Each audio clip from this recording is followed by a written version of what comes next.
നമസ്കാരം. എല്ലാ മാന്യ പ്രേക്ഷകർക്കും മരിയ വിഷനിലേക്ക് സ്വാഗതം.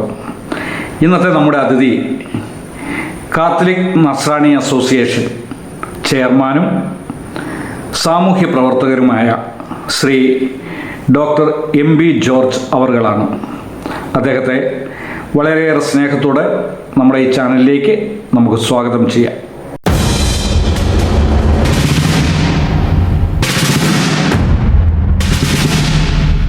ആദ്യമായി നമ്മുടെ പ്രേക്ഷകർക്ക് അറിയേണ്ടത്, ഇന്ന് സഭയിലുണ്ടായിട്ടുള്ള ഈ കുർബാന തർക്ക വിഷയം പരിഹരിക്കപ്പെടുമോ? എന്താണ് താങ്കളുടെ അഭിപ്രായം? തീർച്ചയായിട്ടും പരിഹരിക്കപ്പെടുമെന്ന് തന്നെയാണ് എൻ്റെ ഉത്തമ വിശ്വാസം. കാര്യം അതല്ലാതെ നിവൃത്തിയില്ല. കാര്യം ഇത് പെട്ടെന്ന് ഉൾക്കൊള്ളുവാൻ ചിലപ്പോൾ നമ്മുടെ ഈ രൂപതയിലുള്ള വൈദികർക്കും ആളുകൾക്കും ചിലപ്പോൾ ചെറിയ ബുദ്ധിമുട്ട് വന്നേക്കാം. പക്ഷേ സിനഡ് തീരുമാനപ്രകാരമുള്ള സഭയുടെ ഒന്നടക്കം ഉള്ള തീരുമാനപ്രകാരമുള്ള കുർബാനക്രമം നടപ്പാക്കിയേ പറ്റൂ. അല്ലാതെ അതിൽ നിന്ന് ഒരിക്കലും പിന്നോട്ട് പോകാൻ കഴിയില്ല. അത് എത്രയും വേഗം നടപ്പാക്കി എല്ലാവരും തമ്മിലൊരു ഐക്യത്തിൽ പോകണമെന്നാണ് എനിക്ക് പറയാനുള്ള കാര്യത്തിൽ. ഇതൊരു കുർബാന തർക്ക വിഷയം മാത്രമാണോ? ഇതിൻ്റെ പിന്നിൽ ആരാണ്? തീർച്ചയായിട്ടും ഇതൊരു കുർബാന തർക്ക വിഷയം മാത്രമല്ല. നമ്മൾ മനസ്സിലാക്കേണ്ട ഒരു കാര്യം, ഇതിക്ക് മുൻപ് വളരെ കത്തി നിന്നൊരു വിഷയമാണ് ഇവിടുത്തെ ഒരു ഭൂമി വിവാദവുമായി ബന്ധപ്പെട്ട വിഷയം. ആ വിഷയം മുതലുള്ള പ്രശ്നങ്ങളെ കുറിച്ചും കൂടി നമ്മുടെ സഭയിൽ രണ്ട് ചേരി തിരിഞ്ഞ്, പ്രത്യേകിച്ച് ഈ രൂപതയിൽ അങ്ങനത്തെ ഒരു സ്ഥിതിവിശേഷം ഉണ്ടായത്. ഇതിൻ്റെയൊക്കെ അടിസ്ഥാനപരമായ പ്രശ്നം എന്ന് ഞാൻ മനസ്സിലാക്കുന്നത്, അധികാരവും സമ്പത്തും കൈകാര്യം ചെയ്യുന്നത് ആരായിരിക്കണം എന്നുള്ളൊരു തർക്കമാണ്. അതിനാണ്, അല്ലാണ്ട് കുർബാന വിഷയം ഇതൊരു ഒരു കാരണം മാത്രമായി പറയുന്നതാണ്. സമൂഹ മധ്യത്തിൽ കത്തോലിക്ക സഭയുടെ കെട്ടുറപ്പ് ഒരു സംസാര വിഷയമാണ്. ഇന്ന് ആ കെട്ടുറപ്പ് നിലനിൽക്കുന്നുണ്ടോ? കത്തോലിക്ക സഭ എന്ന് പറയുമ്പോൾ കെട്ടുറപ്പിനാൽ മറ്റ് മതസ്ഥരും അതുപോലെ തന്നെ മറ്റ് രാഷ്ട്രീയ സംഘടനകളൊക്കെ നല്ല കെട്ടുറപ്പുള്ള ഒരു സംവിധാനമാണെന്നാണ് പൊതുവെ ഇതുവരെയും ധരിച്ചിരുന്നത്. എന്നാൽ നമുക്കറിയാം, നിങ്ങളെല്ലാവരും കണ്ടിട്ടുണ്ട്, മറ്റ് പല സഭകളും റൂട്ടിൽ കിടന്ന് തമ്മിൽ തല്ല് കൂടുന്നത് അധികാര തർക്കത്തിന് വേണ്ടിയിട്ട്. അതേപോലെ തന്നെ നമ്മുടെ സഭയിലും ഇപ്പോൾ സംഭവിച്ചിരിക്കുകയാണ്. ഇത് നമ്മുടെ സഭയ്ക്ക് ചെറുതൊന്നുമല്ല ക്ഷതമേൽപ്പിച്ചിട്ടുള്ളത്. അതുകൊണ്ട് ഇനിയും ഒരു ഐക്യത്തോടു കൂടി മുന്നോട്ട് പോയി അതിലെ ആ ഒരു പഴയ സ്ഥിതിയിലേക്ക് സഭയുടെ യശസ് ഉയർത്തുവാൻ വേണ്ടി എല്ലാ വിശ്വാസികളും ഒരുമിച്ച് പ്രവർത്തിക്കണമെന്നാണ് എൻ്റെ വിനീതമായ അഭ്യർത്ഥന. ഭൂമി വിവാദവുമായി ബന്ധപ്പെട്ട് ഒത്തിരിയേറെ ആരോപണങ്ങൾ ഉണ്ടായിട്ടുണ്ട്. ഇതിലെ സത്യാവസ്ഥ എന്താണെന്നാണ് താങ്കളുടെ അഭിപ്രായം?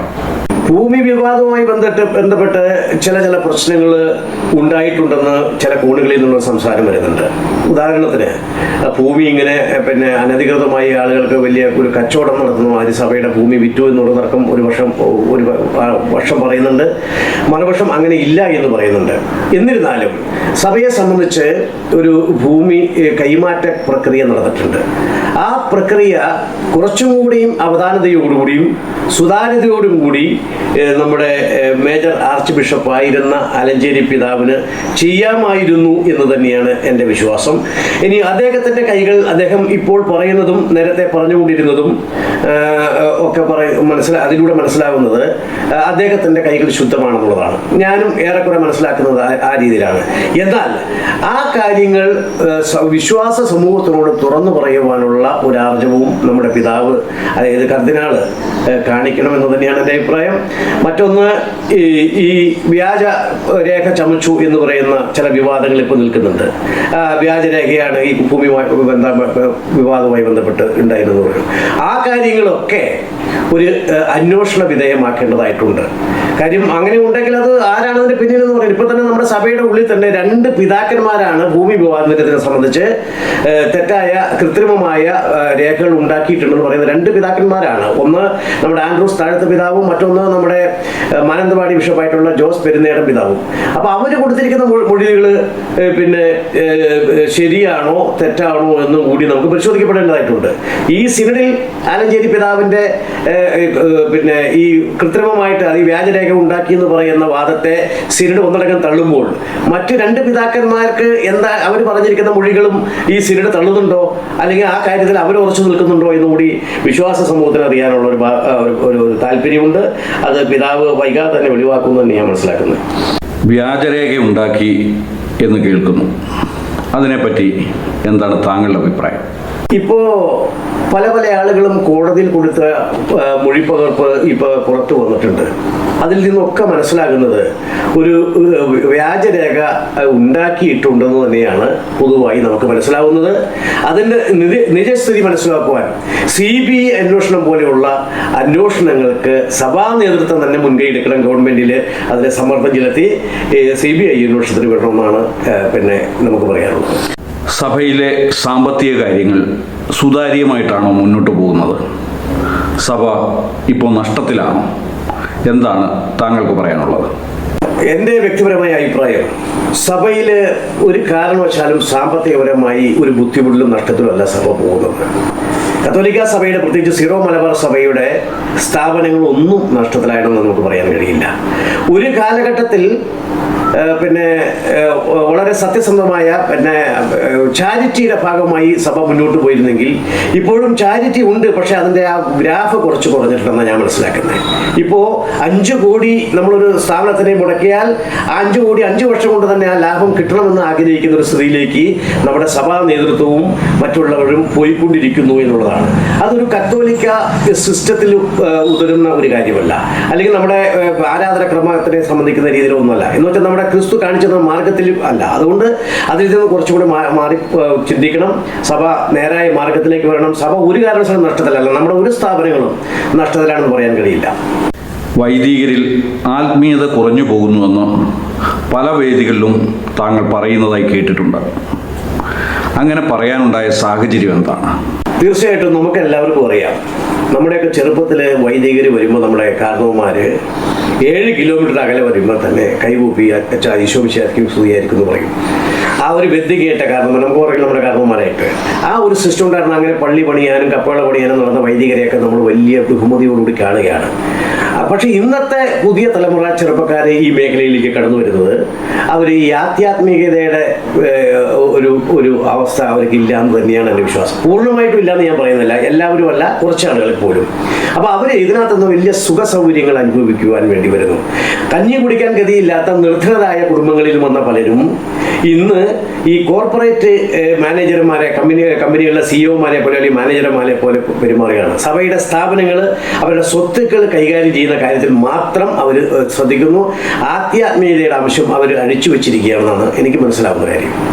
സഭയിൽ വൈദിക കന്യാസ്ത്രീകൾ ആത്മഹത്യകൾ, കുട്ടികൾക്ക് നേരെയുള്ള ലൈംഗിക അതിക്രമങ്ങൾ, പിതാക്കന്മാരടക്കമുള്ളവരുടെ നേരെയുള്ള ലൈംഗിക ആരോപണങ്ങൾ, ഇതെല്ലാം പലപ്പോഴായി സഭയിൽ കേട്ടിട്ടുണ്ട്. ഇതിനെപ്പറ്റിയുള്ള താങ്കളുടെ അഭിപ്രായം എന്താണ്? ഒന്ന് വിശദീകരിക്കാമോ? തീർച്ചയായിട്ടും ആ കാര്യങ്ങൾ വളരെ ഗൗരവത്തോടു കൂടി പരിശോധിക്കപ്പെടേണ്ടതാണ്. നമ്മുടെ സഭയിൽ നിരവധിയായിട്ടുള്ള വൈദികര്, കന്യാസ്ത്രീകൾ ആത്മഹത്യ ചെയ്തിട്ടുണ്ട്. അതുപോലെ തന്നെ ലൈംഗിക അതിക്രമണത്തിന് വിധേയമായിട്ടുണ്ട്. സൺഡേ സ്കൂളിൽ പോകുന്ന, വേദപാഠ ക്ലാസ്സിൽ പോകുന്ന കുട്ടികളെ അടക്കമുള്ള കാര്യങ്ങളിൽ പീഡിപ്പിച്ചിട്ടുണ്ട്. നമ്മുടെ തന്നെ പല പിതാക്കന്മാരും ഈ ആരോപണത്തിന് നിഴലിലാണുള്ളത്. അപ്പോൾ അവരെ പോലെയുള്ള ആളുകളെ ഈ കാര്യങ്ങളിൽ നിന്നും എന്താണ് ഇതിൻ്റെ ശരിയായ അവസ്ഥ എന്ന് മനസ്സിലാക്കുവാൻ വേണ്ടി ഇപ്പോൾ നമ്മുടെ കേരളത്തിൽ തന്നെ ഒരു വിവാദമുണ്ടല്ലോ സിനിമാക്കാരുടെ ഇടയിൽ. ആ സിനിമാക്കാരുടെ ഇടയിൽ അത് പിന്നെ അവർ മൂടി വെച്ച് ഇപ്പോൾ ഒരു ചീട്ടുകൊട്ടുകാരൻ തകർന്ന പോലെ ആയിപ്പോയി. നമ്മുടെ സഭ എന്ന് പറയുന്ന സിനിമാക്കാരുടെ സംഘടനയല്ലല്ലോ. അതുകൊണ്ട് തന്നെ സഭയ്ക്കൊരു സുതാര്യത വേണം, വിശ്വാസികൾക്കൊരു വിശ്വാസം വേണം. അപ്പം നമ്മുടെ വൈദികരും പിന്നെ പിതാക്കന്മാരും വളരെ സംശുദ്ധമായ കൈകളോടി അല്ലെങ്കിൽ മനസ്സോടുകൂടിയാണ് നമ്മളോട് ഇടപഴകുന്നത്, നമുക്ക് വേണ്ടി പ്രവർത്തിക്കുന്നതെന്നൊരു ബോധ്യം വരുത്തുവാൻ വേണ്ടി തീർച്ചയായിട്ടും ഈ കാര്യത്തിന് ഒരു അന്വേഷണം വേണം. അതുകൊണ്ട് ഗവൺമെന്റ് ഈ കാര്യത്തിൽ മുന്നിട്ട് ഒരു കമ്മീഷനെ വെച്ച് ഇത്തരം കാര്യങ്ങൾ അന്വേഷിക്കുവാൻ തയ്യാറാകണമെന്ന് നമ്മൾ ആവശ്യപ്പെടുകയാണ്. ഇനിയിപ്പോൾ സഭ എങ്ങനെ മുന്നോട്ട് പോകണമെന്നാണ് താങ്കളുടെ അഭിപ്രായം? സഭയിൽ ഒത്തിരി മാറ്റങ്ങൾ വരുത്തേണ്ടതായിട്ടുണ്ട്. നിരവധിയായിട്ടുള്ള കാര്യങ്ങൾ മാറ്റം വരുത്തേണ്ടതായിട്ടുണ്ട്. ഇപ്പോൾ ആരാധനക്രമത്തിനെ സംബന്ധിച്ച് ഒരു ഏകീകരണം ഉണ്ടാക്കാൻ വേണ്ടി ശ്രമിക്കുന്നുണ്ടല്ലോ. ആ ആരാധനക്രമത്തിനെ പോലെ ഏകീകരണ സ്വഭാവം ഉണ്ടാക്കാൻ പോകുമ്പോൾ നമ്മുടെ നിരവധിയായിട്ടുള്ള ആളുകൾ ഒരുപാട് ബുദ്ധിമുട്ട് അനുഭവിക്കുന്ന ആളുകളുണ്ട്. സഭ കുറച്ചും കൂടി ഈ പറയുന്ന രീതിയിലേക്ക് ഇപ്പോൾ കമ്മ്യൂണിസ്റ്റ് മാർക്സിസ്റ്റ് പാർട്ടിയിലെയൊക്കെ ബ്രാഞ്ച് കമ്മിറ്റിയിൽ നിന്ന് പോന്നാൽ ഒരു 10,000 വരട്ടെ എന്ന് പറഞ്ഞാൽ ആ രീതിയിലേക്ക് വരുന്ന ഒരു സിസ്റ്റം ഉണ്ട്. ആ സിസ്റ്റത്തിലേക്ക് നമ്മുടെ പള്ളിയും അല്ലെങ്കിൽ നമ്മുടെ യൂണിറ്റുകളും അങ്ങനെ രൂപപ്പെട്ടിരിക്കുകയാണ്, പള്ളികളൊക്കെ. അപ്പോൾ അതുകൊണ്ട് അത് കൈകാര്യം ചെയ്യുന്ന രീതിയിൽ നിന്ന് മാറി കുറച്ചുകൂടി വിശ്വാസികളുടെ ഇടയിലേക്ക് അവരുടെ വിഷയങ്ങൾ അറിഞ്ഞ് ചോദിച്ചു മനസ്സിലാക്കി അവരെ സഹായിക്കുവാൻ തക്ക രീതിയിലുള്ള ഒരു പ്രവർത്തനം നമ്മുടെ സഭ കാഴ്ചവെക്കേണ്ടതായിട്ടുണ്ട്. അതുപോലെ തന്നെ ഞാൻ നേരത്തെ പറഞ്ഞ ഈ വിഷയങ്ങളിലൊക്കെ ഒരു സുതാര്യത വരുത്തേണ്ടതായിട്ടുണ്ട്. മേജർ ആർക്കി എപ്പിസ്കോപ്പൽ അസംബ്ലിയിൽ എന്തെല്ലാം കാര്യങ്ങളാണ് ചർച്ചയ്ക്ക് വന്നത് എന്ന് താങ്കൾക്കറിയാമോ?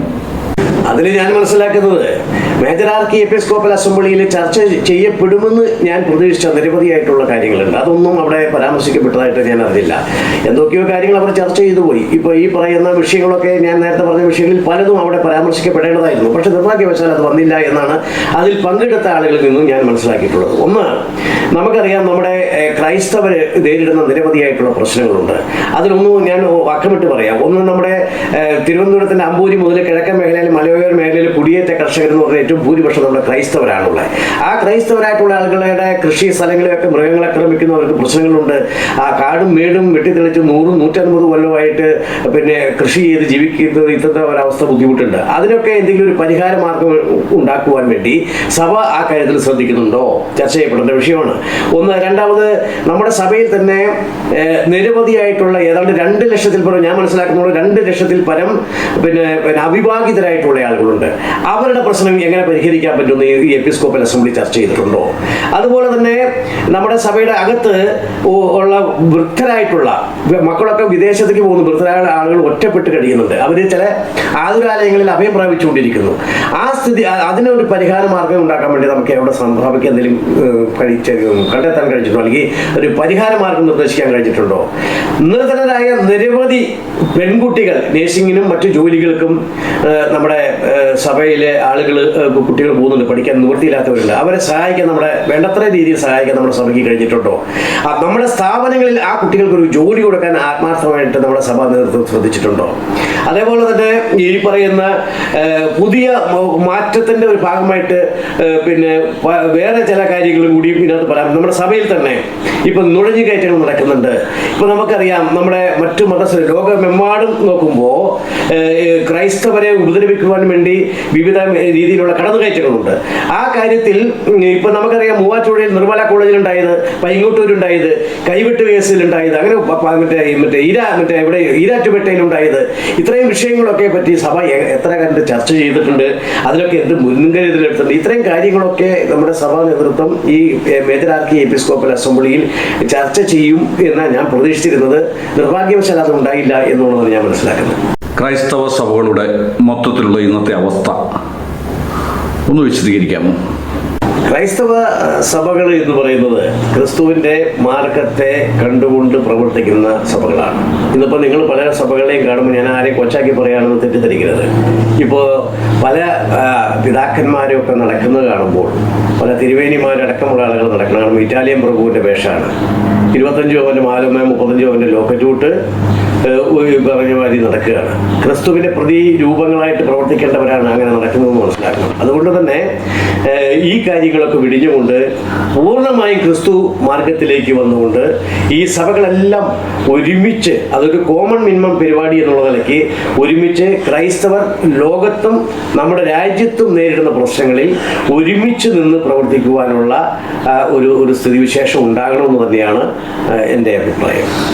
ലോകത്തുള്ള ക്രൈസ്തവ സഭകൾക്ക് നേരെയുള്ള അതിക്രമങ്ങളെപ്പറ്റി എന്താണ് താങ്കൾക്ക് പറയാനുള്ളത്?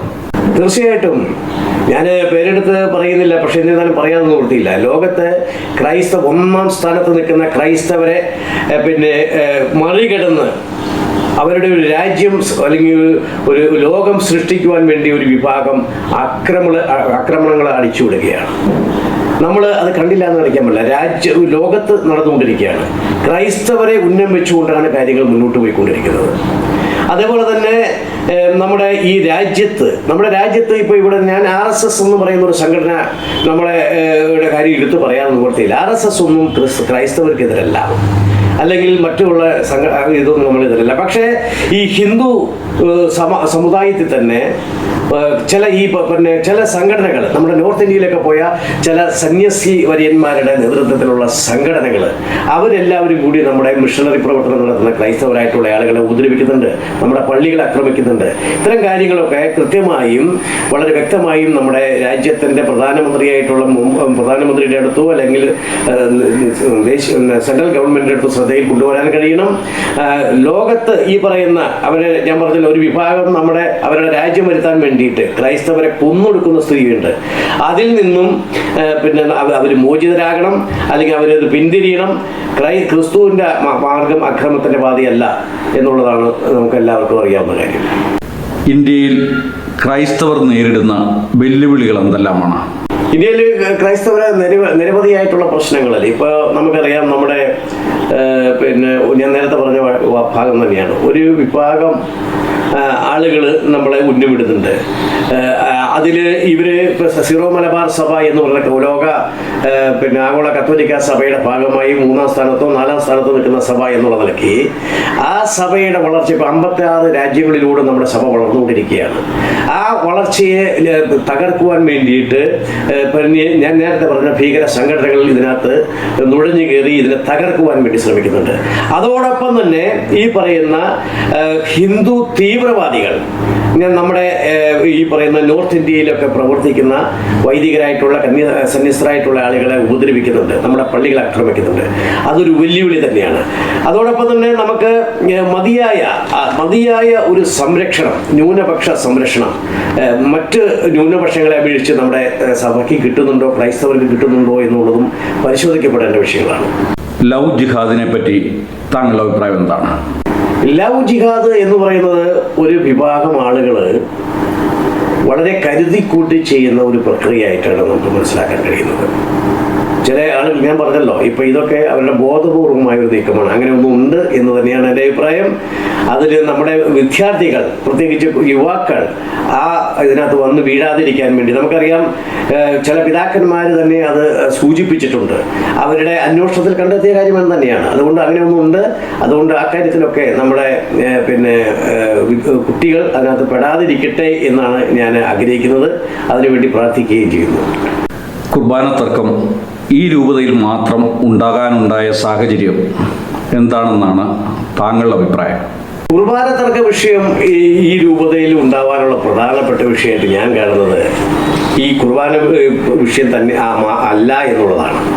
ഇവിടെയുള്ള സമ്പത്ത്, എറണാകുളം അങ്കമാലി അതിരൂപത എന്ന് പറയുന്ന നമ്മുടെ ഈ രൂപതയിൽ ഏറ്റവും കൂടുതൽ സമ്പത്ത് കുമിഞ്ഞുകൂടുന്ന ഒരു മേഖലയാണ്. നമുക്കറിയാം Lisie hospital, LF hospital, Bharata Mata college, നിരവധി ക്രിസ്ത്യൻ സ്ഥാപനങ്ങൾ നമ്മുടെ ഈ രൂപതയുടെ സ്ഥലത്തിലാണുള്ളത്. അപ്പോൾ അതുപോലെ തന്നെ നമ്മുടെ ഈ രൂപതയെ തന്നെ നമ്മുടെ കൊരട്ടി, മലയാറ്റൂര്, കാഞ്ഞൂര്, എടപ്പള്ളി, ബസിലിക്ക തുടങ്ങിയ തീർത്ഥാടന കേന്ദ്രങ്ങളുണ്ട്. ഇവിടെയൊക്കെ നിരവധിയായിട്ടുള്ള സമ്പത്ത് കുമിഞ്ഞുകൂടുകയാണ്. ആ സമ്പത്തിൻ്റെ വിനിയോഗത്തെ സംബന്ധിച്ചുള്ള തർക്കമാണ് ഞാൻ നേരത്തെ പറഞ്ഞു കഴിഞ്ഞു. അത് തന്നെയാണ്. അപ്പോൾ അതിൽ കുർബാന വിഷയം അല്ല ഇതിൻ്റെ ശരിയായ വിഷയം. ആ പ്രശ്നം പരിഹരിക്കും എന്ന് തന്നെയാണ് ഞാൻ വിശ്വസിക്കുന്നത്. പാമ്പ്ലാനി, കാവിൽ പുരയിടം എന്നിവർക്കെതിരായി CNAയുടെ ആൾക്കാർ വളരെ ശക്തമായി ആഞ്ഞടിക്കുന്നത് പലപ്പോഴും കണ്ടിട്ടുണ്ട്. എന്താണ് അതിൻ്റെ കാരണം? അതിൽ ഒത്തിരി കാര്യങ്ങൾ പറഞ്ഞു പോകേണ്ടതായിട്ടുണ്ടെന്നാൽ ഞാൻ ലഘൂകരിച്ച് പറയാം. പാമ്പ്ലാനി പിതാവ്, ഞാൻ മനസ്സിലാക്കുന്നത് അദ്ദേഹം സ്വപ്നം കണ്ട ഒരു സ്ഥാനമായിരുന്നു മേജർ ആർച്ച് ബിഷപ്പ് സ്ഥാനം. അദ്ദേഹം അതിനു വേണ്ടിയിട്ടുള്ള കരുക്കളൊക്കെ നീക്കി. ചില രാഷ്ട്രീയ സംഘടനകളുടെ നേതാക്കന്മാർ ചെയ്തതുപോലെ നമ്മുടെ മൗണ്ട് സെൻറ് തോമസിൽ, അതായത് നമ്മുടെ സഭാ ആസ്ഥാനത്ത് അദ്ദേഹത്തിൻ്റെ നോമിനികളെ കുത്തിതിരുവാൻ വേണ്ടി അദ്ദേഹം വ്യഗ്രത കാണിച്ചു. ഉദാഹരണത്തിന് കാവിൽപ്പുഴയുടെ ചാൻസലർ അദ്ദേഹത്തിൻ്റെ നോമിനിയാണ്. അവിടെ ഇരിക്കുന്ന വടക്കേക്കര, അതായത് മീഡിയ കമ്മീഷൻ സെക്രട്ടറി എന്ന് പറയുന്ന ആളും അദ്ദേഹത്തിൻ്റെ നോമിനിയാണെന്നാണ് ഞാൻ മനസ്സിലാക്കുന്നത്. കൂടാതെ ഇപ്പോൾ നമ്മുടെ രൂപതയുടെ വൈസ് ചാൻസലറായിട്ട് വെച്ച തോമസ് മേൽവട്ടം എന്ന് പറയുന്ന ഒരു വൈദികനുണ്ട്. അദ്ദേഹം ഈ പറയുന്ന പാമ്പ്ളാനി പിതാവിൻ്റെ നോമിനിയാണ്. അതിൻ്റെയൊക്കെ ലക്ഷ്യം ഇഷ്ടക്കാരെ ഈ പറയുന്ന കീ പോയിന്റിലൊക്കെ നിയമിച്ച്, പ്രധാനപ്പെട്ട സ്ഥാനങ്ങളിൽ നിയമിച്ച് നമ്മുടെ സഭയുടെ കാര്യങ്ങൾ കൈകാര്യം ചെയ്യാമെന്ന് അദ്ദേഹം ആഗ്രഹിക്കുകയാണ്. നിർഭാഗ്യവശാൽ ഈ തെരഞ്ഞെടുപ്പിൽ, ഈ പറഞ്ഞ മേജർ ആർച്ച് ബിഷപ്പിലെ തെരഞ്ഞെടുപ്പിൽ അതിൽ നിന്നൊരവസ്ഥ ഉണ്ടായില്ല. അത് പിന്നെ അതുകൊണ്ട് തന്നെയാണ് ഇപ്പോൾ ഞാനൊരു ഉദാഹരണം പറയാം. മറ്റൊന്ന് കാവിൽ പുരയിടം. നിങ്ങൾ മനസ്സിലാക്കേണ്ട ഒരു കാര്യം, കാവിൽ പുരയിടം എന്ന് പറയുന്ന ഒരു ചാൻസലറാണ് നിരവധി രേഖകൾ, സഭയുടെ രഹസ്യാത്മകമുള്ള രേഖകളൊക്കെ പുള്ളി കൈതട്ടി പോയി, ചോർന്നു പോയി എന്നാണ് പറയുന്നത്. അത് ഒരു കാരണവശാൽ അംഗീകരിക്കാമെന്ന് പറ്റുന്ന കാര്യമല്ല. ഒരു വിശ്വാസി അവിടെ ചെന്നപ്പോൾ അദ്ദേഹത്തിനെ കഴുത്തെ പിടിച്ച് തൂക്കി പിടിച്ചു എന്ന് പറയുന്നുണ്ട്. അത് നമുക്ക് അംഗീകരിക്കാൻ കഴിയില്ല. അങ്ങനെ നിരവധിയായിട്ടുള്ള കാര്യങ്ങൾ നമ്മുടെ മേജർ ആർച്ച് ബിഷപ്പായിരുന്ന, അല്ലെങ്കിൽ ഇപ്പോൾ കർദിനാളായിട്ടുള്ള ആലഞ്ചേരി പിതാവിൻ്റെ ഫോൺ കോളുകൾ ചോർത്തിയതുമായി ബന്ധപ്പെട്ട് അദ്ദേഹത്തിനെതിരെ ആരോപണങ്ങൾ വരുന്നുണ്ട്. ഇതൊക്കെ വെച്ച് നോക്കുമ്പോൾ അദ്ദേഹം ഇപ്പോൾ അവിടെ ഇരിക്കാൻ യോഗ്യനല്ല. ഒന്ന്. രണ്ടാമത്തെ കാര്യം, ഒരു വൈദികരെ സംബന്ധിച്ച് നമ്മുടെ ഇടവകളിലൊക്കെ 3 വർഷം അല്ലെങ്കിൽ ഏറിയാൽ 4 വർഷം തന്നെയാണ്. ഇപ്പോൾ അദ്ദേഹം 6-7 വർഷം കഴിഞ്ഞിട്ട് ഇപ്പോഴും അവിടെ ഇരിക്കുകയാണ്. എന്തിനു വേണ്ടിയാണത് മാറ്റം കൂടാതെ ഇരിക്കുന്നത്? അത് പരിശോധിക്കപ്പെടേണ്ട വിഷയമാണ്. അത് ഇതൊരു ഗൂഢലക്ഷ്യത്തിൻ്റെ നീക്കമാണ്. ഒന്ന്. രണ്ടാമത്, പാമ്പ്ളാനി പിതാവിനെ നമ്മൾ എതിർക്കുന്നു എന്ന് പറയുന്നു. പാമ്പ്ളാനി പിതാവ് സിനഡ് തീരുമാനങ്ങൾക്ക് വിരുദ്ധമായിട്ട് കുറച്ച് പിതാക്കന്മാരെയും വിളിച്ചുകൂട്ടി, ഈ പറയുന്ന കുറേ ആളുകളെയും വിളിച്ചു കിട്ടി, ഇവർ അതിന് പുറത്തൊരു അവിശുദ്ധ കൂട്ടുകെട്ട് ഉണ്ടാക്കി, ഒരു ഫോർമുല ഉണ്ടാക്കി എന്ന് പറയുന്നു. വാസ്തവത്തിൽ ഈ AMT-കാർ എന്ന് പറയുന്ന, അല്ലെങ്കിൽ ഇപ്പൊ നമ്മളൊക്കെ വിമതരെന്ന് പറയുന്ന ആളുകളെ കൂടി ഈ പിതാവ് വഞ്ചിച്ചിരിക്കുകയാണെന്നാണ് ഞാൻ മനസ്സിലാക്കുന്നത്. അവരും ഇപ്പൊ തൃശങ്കുലായി നിൽക്കുകയാണ്. അങ്ങനെ ഒരു ഫോർമുല അംഗീകരിക്കുന്നില്ല എന്ന് സിനഡ് പറഞ്ഞു കഴിഞ്ഞല്ലോ.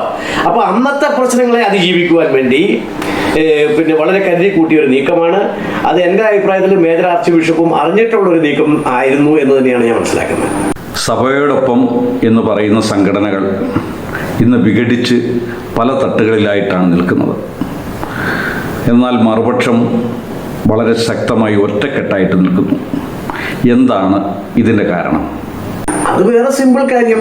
ഒരു നാഴിയിൽ ഇറങ്ങില്ല എന്നുള്ളൊരു കാര്യം തന്നെ. അതായത് എല്ലാവർക്കും ലീഡറാവണം, എല്ലാവർക്കും ലീഡറായിക്കൊണ്ട് മുന്നോട്ട് പോയിക്കൊണ്ടിരിക്കണം എന്നുള്ളതാണ് കാര്യം. ചെറിയ ചെറിയ രാഷ്ട്രീയ പാർട്ടികളുണ്ടല്ലോ. ഇപ്പോൾ ഈ കേരള കോൺഗ്രസ് പ്രസ്ഥാനങ്ങളെ പോലെ ഇങ്ങനെ പിളരും അങ്ങനെ നിൽക്കുന്ന ഒരു പ്രസ്ഥാനമാണ്. ഞാൻ എൻ്റെ ഒരു ഇത് തെറ്റാണെന്ന് ചെയ്യുന്നതെന്ന് ഉത്തമ ബോധ്യമുണ്ടായിട്ടും AMT എന്ന് പറയുന്ന വിമത പക്ഷത്ത് നമ്മൾ പറയുന്ന ആളുകളെ ഞാൻ വിമതരായിട്ട് എപ്പോഴും കാണുന്നില്ല.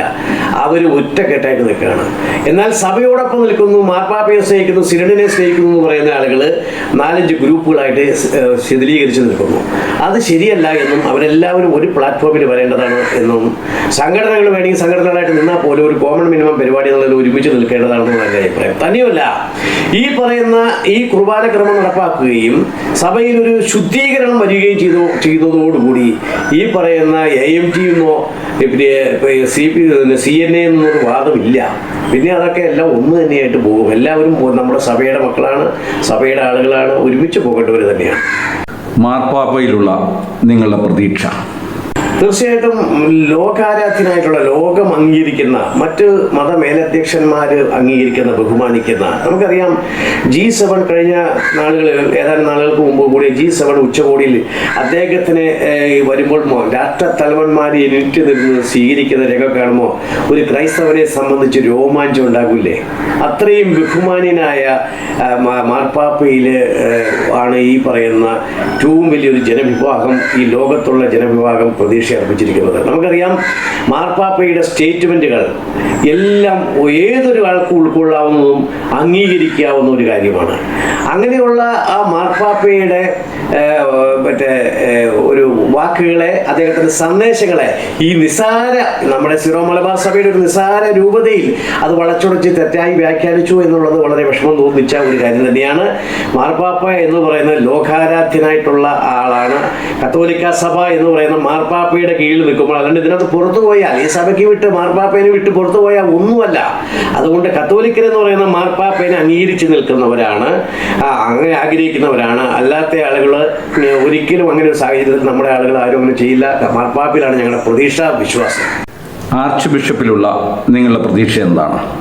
മേജർ ആർച്ച് ബിഷപ്പിനെ പറ്റി ഞാൻ പറഞ്ഞു കഴിഞ്ഞാൽ അദ്ദേഹം കൃത്യതയോടുകൂടി നമ്മളെല്ലാം ആലഞ്ചേരി പിതാവിനെ മാറ്റിയത് എന്തിനാണ്? ആലഞ്ചേരി പിതാവിനെ മാറ്റിയത് ഈ പ്രശ്നങ്ങൾ, അതിപ്പോൾ സഭയിലുണ്ടായിട്ടുള്ള പ്രശ്നങ്ങളൊക്കെ അദ്ദേഹത്തിനെ മാറ്റിയാൽ പരിഹരിക്കുമെന്ന് പറഞ്ഞു. പുതിയ ഒരു തെരഞ്ഞെടുപ്പ് വന്നു. മേജർ ആർച്ച് ബിഷപ്പായിട്ട് റാഫേൽ തട്ടിൽ പിതാവ് അധികാരത്തിൽ വന്നു. അപ്പോൾ അധികാരത്തിൽ വന്ന മേജർ ആർച്ച് ബിഷപ്പ് കൃത്യമായും നടപ്പാക്കേണ്ട, അദ്ദേഹത്തിന് ഇച്ഛാശക്തിയോടുകൂടി നടപ്പാക്കേണ്ട ചില കാര്യങ്ങളിൽ നിന്നും അദ്ദേഹം പിന്നോട്ടുപോയി. അതുകൊണ്ട് എൻ്റെ അഭിപ്രായത്തിൽ അദ്ദേഹം കുറച്ചും കൂടി ഇച്ഛാശക്തി കാണിക്കണം. ഇച്ഛാശക്തി കാണിച്ച് നമ്മുടെ സഭയെ നയിക്കാൻ തയ്യാറാവണം. അങ്ങനെ വന്നാൽ ഒരു കൂട്ടായ രീതിയിൽ, ഇപ്പോൾ സിനഡിന് ശേഷമുള്ള അഭിപ്രായങ്ങൾ എനിക്ക് അദ്ദേഹത്തിനോടുള്ള താല്പര്യങ്ങൾ കൂടി വന്നിരിക്കുകയാണ്. നേരത്തെ അദ്ദേഹം ഇങ്ങനെ തട്ടിക്കളിച്ച് ഈ പ്രശ്നങ്ങൾ പരിഹരിക്കാതെ പോയി. ഇപ്പോൾ ഒരു ചെറിയ വിഷമം തോന്നിയിട്ടുണ്ട്.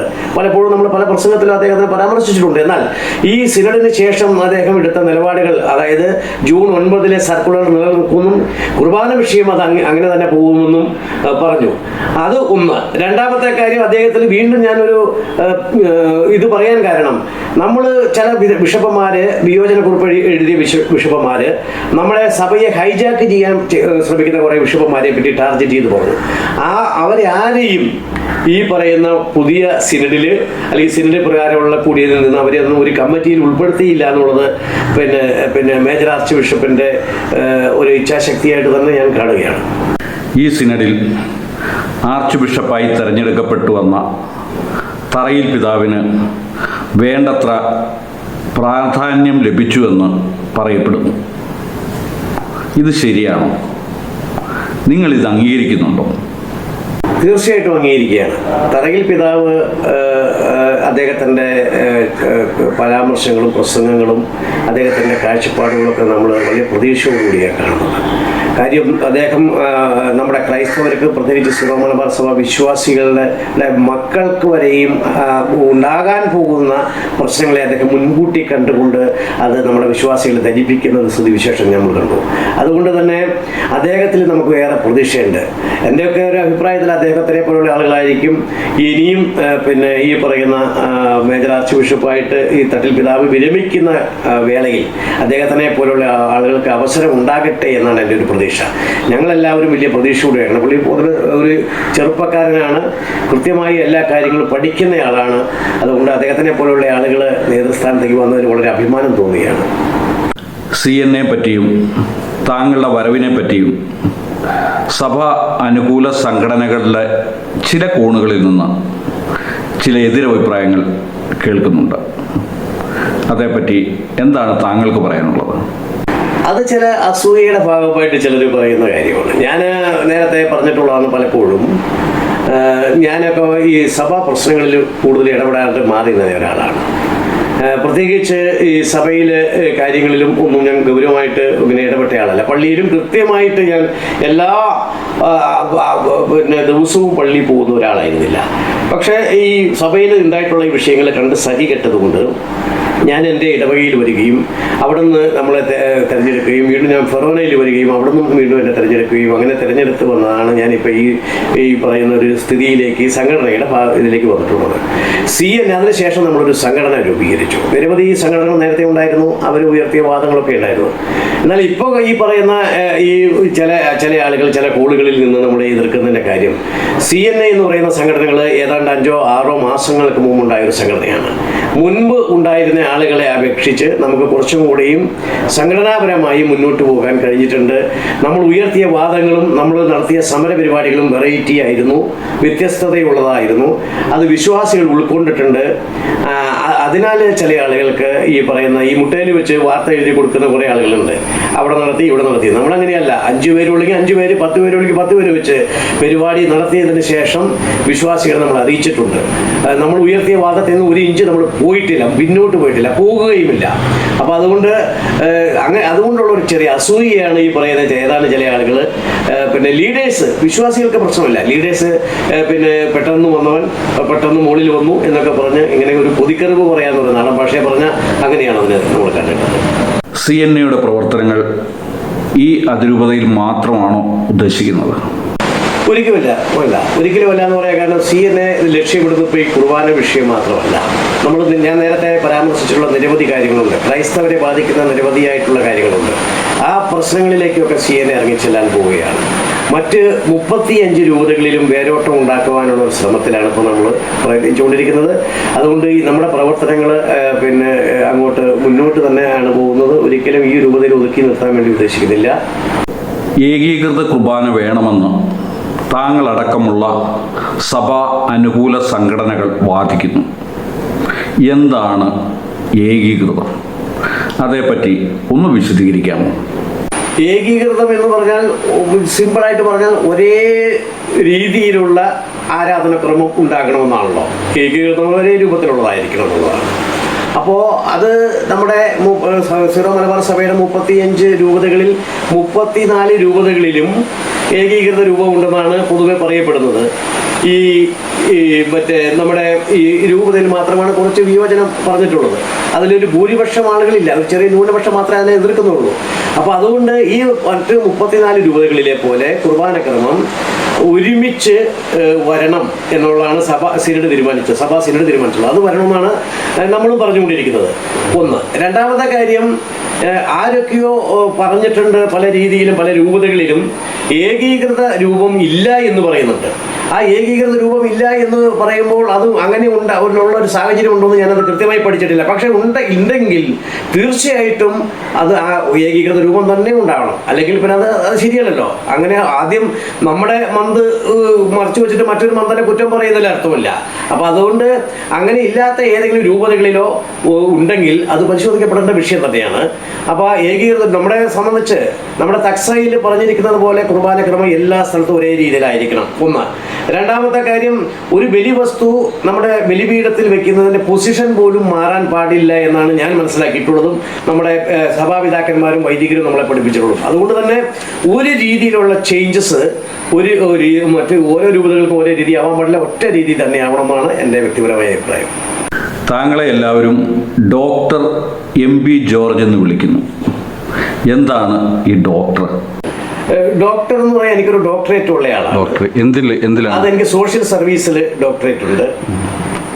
അതുകൊണ്ടാണ് ഈ ഡോക്ടർ MB ജോർജ് എന്ന് വിളിക്കുന്നത്. എന്തുകൊണ്ടാണ് മെത്രാൻ തെരഞ്ഞെടുപ്പ് നടക്കുമ്പോൾ എറണാകുളത്തുള്ള വൈദികരെ പൂർണ്ണമായും ഒഴിവാക്കിക്കൊണ്ട് ചങ്ങനാശ്ശേരി വൈദികർക്ക് പ്രാതിനിധ്യം കൊടുക്കുന്നു? അതെന്തുകൊണ്ടാണ് ഇങ്ങനെ ഒരു വേർതിരിവ് കാണിക്കുന്നത്? അതിൻ്റെ കാരണം എന്ന് പറയുന്നത് സ്വാഭാവികമായിട്ട് സിമ്പിളായിട്ട് ചിന്തിച്ചാൽ മനസ്സിലാക്കും. കാര്യം അതിൻ്റെ സ്ഥാനത്തിരിക്കുന്നവരിൽ കൂടുതലും ആ മേഖലയിൽ നിന്നുള്ള ആളുകളാണ് അതിനകത്ത് വരുന്നത്. അപ്പോൾ പുതിയൊരാളെ വെക്കണമെങ്കിൽ അവരാണല്ലോ ഒരു തീരുമാനം എടുക്കുക. സാധാരണ ഇതിൽ ഇപ്പോൾ കമ്മ്യൂണിസ്റ്റ് പാർട്ടിയിൽ ഏറ്റവും കൂടുതൽ മെമ്പർഷിപ്പ് ഉള്ളത് കണ്ടുവരുന്നതാണ്. അതുകൊണ്ട് തന്നെയാണ് അവരുടെ പാർട്ടി അംഗത്വങ്ങൾ അല്ലെങ്കിൽ ഭാരവാഹിത്വങ്ങളൊക്കെ കൂടുതൽ അവിടെ നിന്ന് വരുന്നത്. അത്രയും ചിന്തിച്ചാൽ മതി. ഒന്ന്. രണ്ടാമത്തെ കാര്യം, അതിൽ പ്രധാനപ്പെട്ട നിങ്ങൾ ചോദിച്ച ചോദ്യത്തിൽ അടങ്ങിയിരിക്കുന്ന അതിൻ്റെ ഒരു പ്രധാന കാര്യം എന്നുള്ളത്, തീർച്ചയായിട്ടും എറണാകുളത്തിന് അർഹിക്കുന്ന ഒരു പ്രാധാന്യം സീറോ മലബാർ സഭയിൽ ഇപ്പോഴും കിട്ടിയിട്ടില്ല. ഈ മെത്രാൻ തെരഞ്ഞെടുപ്പിൽ അടക്കമുള്ള കാര്യങ്ങളിൽ നിന്നാണ് ഞാൻ മനസ്സിലാക്കുന്നത്. അതുകൊണ്ട് നമുക്കറിയാം, കത്തോലിക്കരെ സംബന്ധിച്ച്, പ്രത്യേകിച്ച് സീറോ മലബാർ സഭ വിശ്വാസികളെ സംബന്ധിച്ച് എറണാകുളത്തിനൊരു പ്രത്യേക പൈതൃകമുണ്ട്. അതായത് നമുക്കറിയാം, വിമോചന സമരം ഉണ്ടായ സ്ഥലം നമ്മുടെ അങ്കമാലിയാണ്. അങ്കമാലിയും അനുബന്ധ മേഖലകളിലും ഉണ്ടായ ഇതിലേറ്റവും 7ഓളം ആളുകൾ മരണപ്പെട്ട ഒരു ചരിത്ര സംഭവമാണത് വിമോചന സമരം എന്ന് പറയുന്നത്. അതുപോലെ നമ്മുടെ പൂരംകുരിശ് സത്യം, ഇതൊക്കെ നമുക്ക് അറിയാവുന്ന എറണാകുളത്തുണ്ടായ സംഭവ വികാസങ്ങൾ നമ്മൾ ഇതൊക്കെ പരിശോധിക്കുമ്പോൾ മനസ്സിലാവുന്നത്. അതുകൊണ്ട് തന്നെ എറണാകുളത്തിന് നമ്മുടെ സഭയിൽ പ്രത്യേകിച്ച് ഒരു പ്രാധാന്യമുണ്ട്, ഒരു പൈതൃകമുണ്ട്, ഒരു പാരമ്പര്യതയുണ്ട്.